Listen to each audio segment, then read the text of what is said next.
Thai protesters give three-finger Hunger Games salute as thousands join largest demonstration in years. Here's a summary of the article.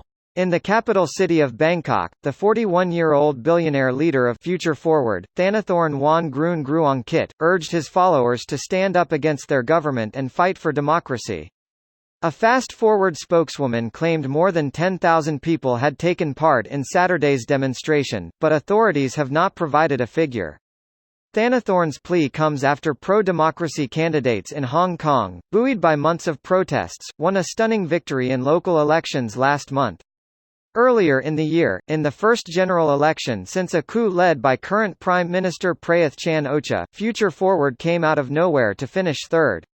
Thai King sacks evil officials after stripping ungrateful mistress of royal appointment, palace says.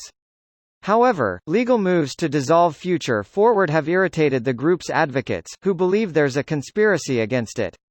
Since the election, the party has faced a string of legal cases, and last month the Constitutional Court stripped Thanathorn of his lawmaker status, ruling that he violated a regulation on media ownership. Speaking at the Foreign Correspondents' Club in Bangkok earlier in the month, Thanathorn said that the cases against him were irrelevant, compared with an effort by the government to not allow peaceful transitions through democracy to happen. This post received a score of 26,463, with an upvote ratio of 94%.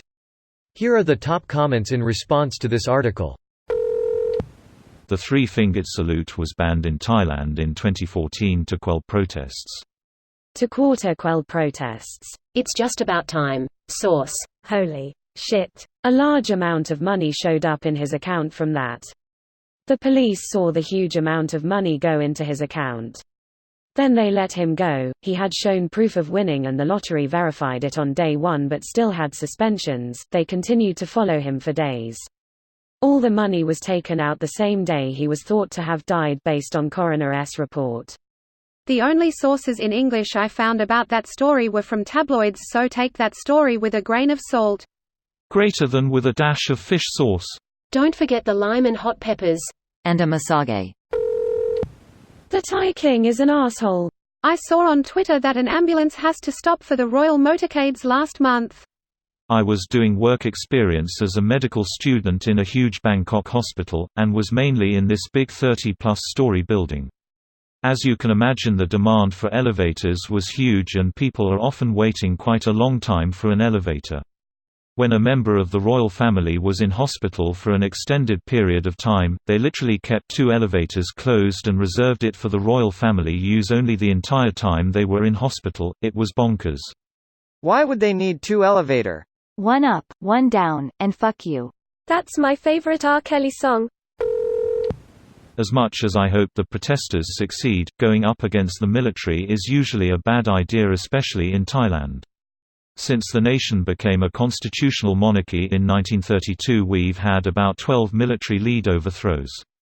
Roughly once every 7 years the military kicks out the civilian government, allows elections after a certain amount of time, then kicks out the elected government again. Fun fact: the reason the nation is named Thailand instead of Siam, and the reason Pad Thai and Thai tea became a Thai national dish, military dictator that became a PM. The last big political protest was back in 2008, and that was nationwide, dividing classes of people and brought up real social issues dividing the nation, but in the end changed nothing. At the end of the day the military remained in power and everyone just shrugs and went, "My pen rai me penri." The electoral system is now rigged. Please correct me on the details, but I think the people elected non-military MPs in a majority of seats in the lower house, but the military appointed the upper house and the PM. Wikipedia page does not say. The military appointed 1/3 of the seats itself, which essentially guaranteed a coalition for the junta's party. Despite that, the military party still had to engage in voter fraud, ban another political party, and prevent one of the crown princesses from heading another. This video was automatically created by Reddit to speech. The article and comments in this video were selected from Reddit according to their upvotes, and any paraphrasing was performed by smmry.com, without any human intervention.